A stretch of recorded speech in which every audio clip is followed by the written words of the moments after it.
Over part of the Easter holidays, I went to Scotland with my partner and my youngest daughter, and it was a joy to finally travel again.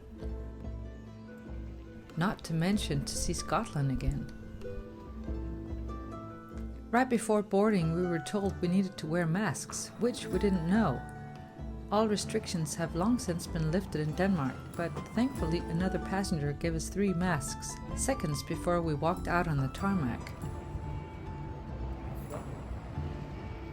I'd been to Edinburgh 3 times before, but the last time was 9 years ago, and my family had never been there.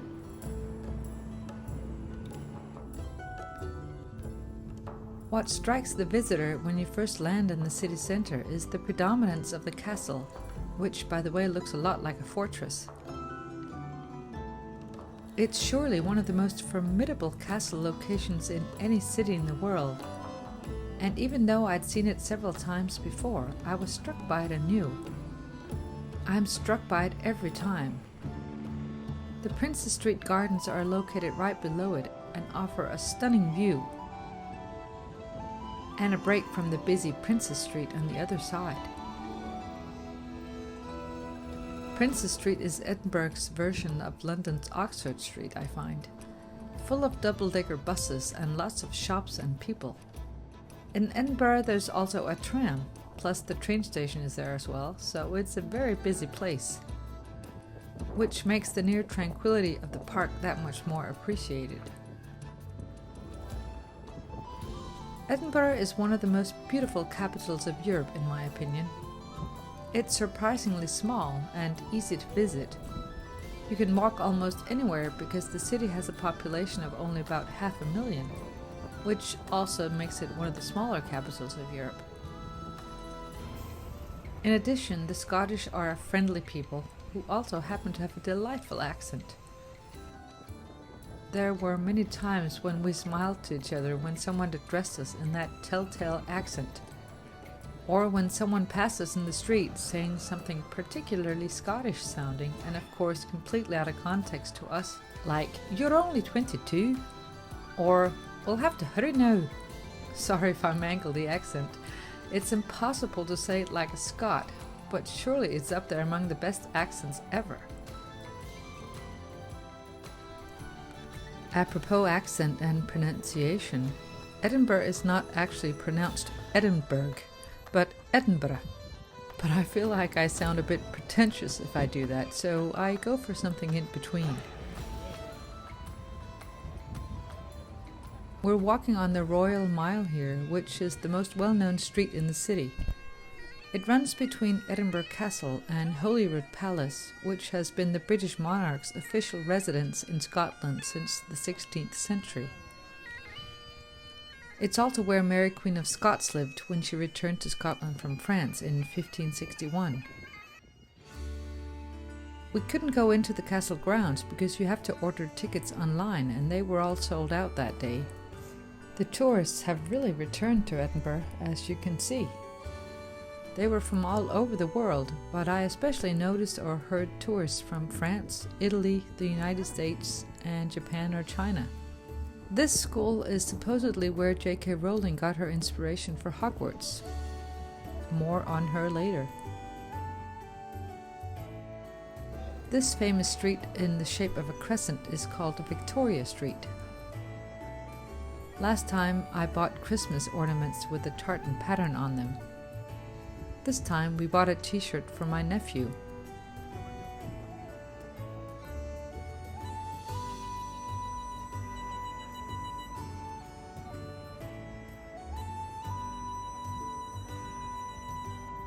Here I overheard a tourist guide talk about J.K. Rowling and how she had lived nearby with a view of this cemetery. I went to the cemetery last time and saw headstones with last names like McGonagall, Riddle, and Potter, which have all made it into the books. What I didn't know was that she apparently lived right up there. The tourist guide said you had a view of the cemetery and the castle behind it.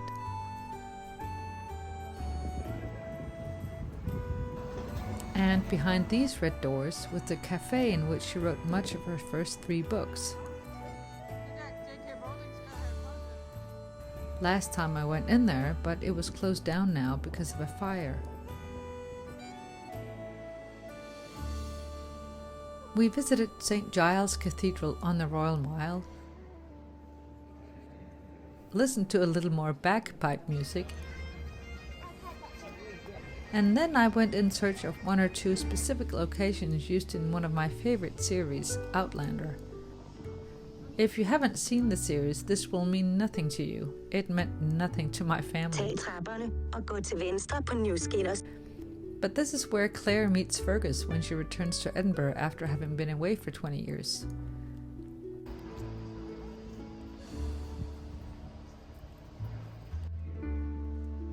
I then went in search of an even more important location from Outlander, the place where Jamie has his print shop. Well, I found it, but it didn't look exactly like what I knew from the series. Still, it was kind of a big deal to me, which you'll understand if you've seen the series.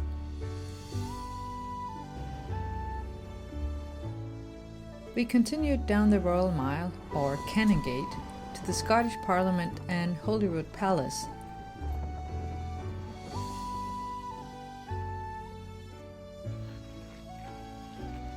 Then made our way up another hill through another cemetery.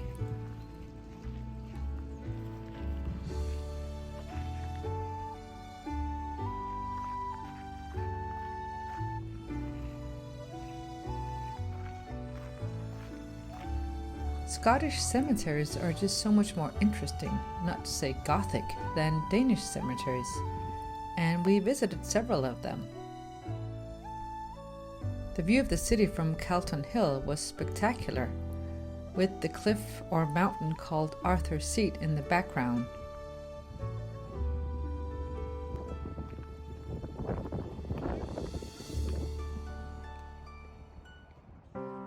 I wanted to show my family some of the most well-known and beautiful places in the city, the historical parts, of which there are many. But I also wanted to see places I'd never been to before, explore new parts of town, leave the city centre. We managed to walk between 12 and 15 kilometers every day, some 9 or 10 miles.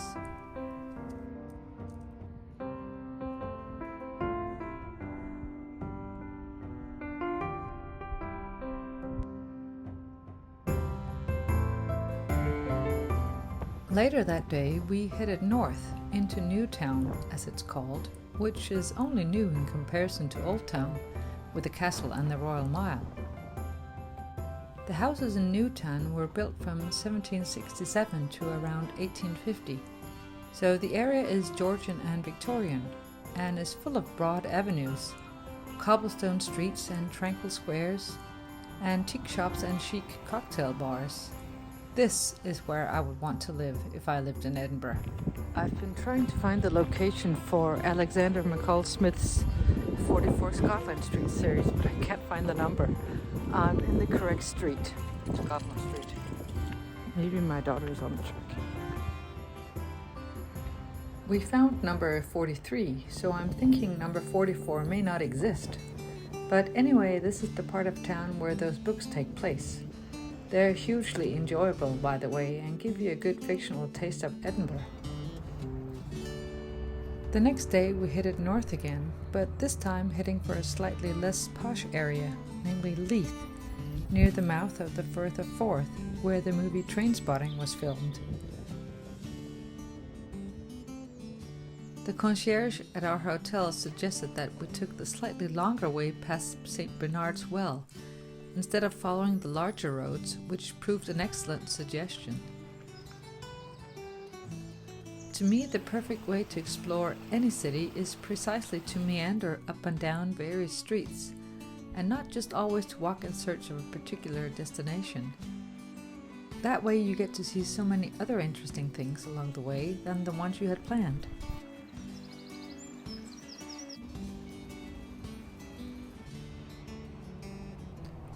We walked through a number of different neighborhoods and made sure to see this little street called Church Lane, which we'd read about beforehand. I soon decided that this was where I would live if I lived in Edinburgh. Do you ever do that? Imagine a parallel life in another place, another country, right down to where you would live? I think it's not so much nursing a fantasy as simply noticing that you feel at home in a certain place, that you take a tiny step away from just being an onlooker. It's similar to reading a good book. You inhabit another environment for a while. This was one of the more incongruous sights we experienced. A car washer outside a church where a funeral was taking place.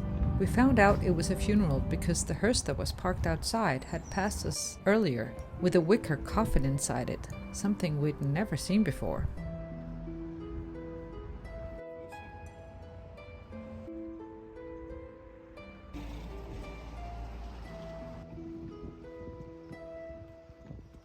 Leith has been renovated and upgraded in recent years and no longer has the reputation it used to, so I wasn't expecting train-spotting dilapidation, just something different. I love the fact that you can walk through bits of nature along the way, in the middle of a city, and that the city planners have considered it well worth preserving.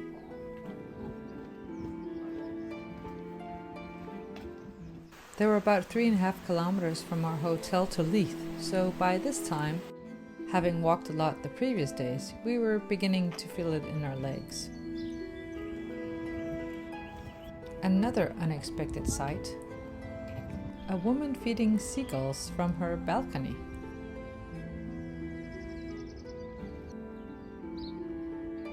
And what appeared to be a dog walker, something I didn't know existed outside of New York City.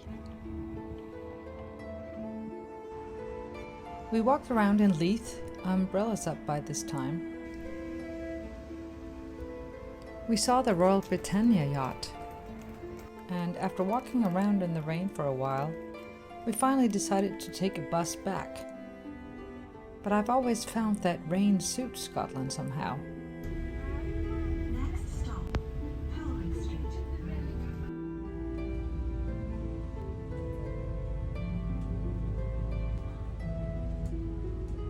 The castle looked particularly lovely in the fog, and I was awed by it all over again. Half our trip was over by this time, and so I'll say goodbye for now. Thank you for coming along with me, and hope to see you for a shorter sequel.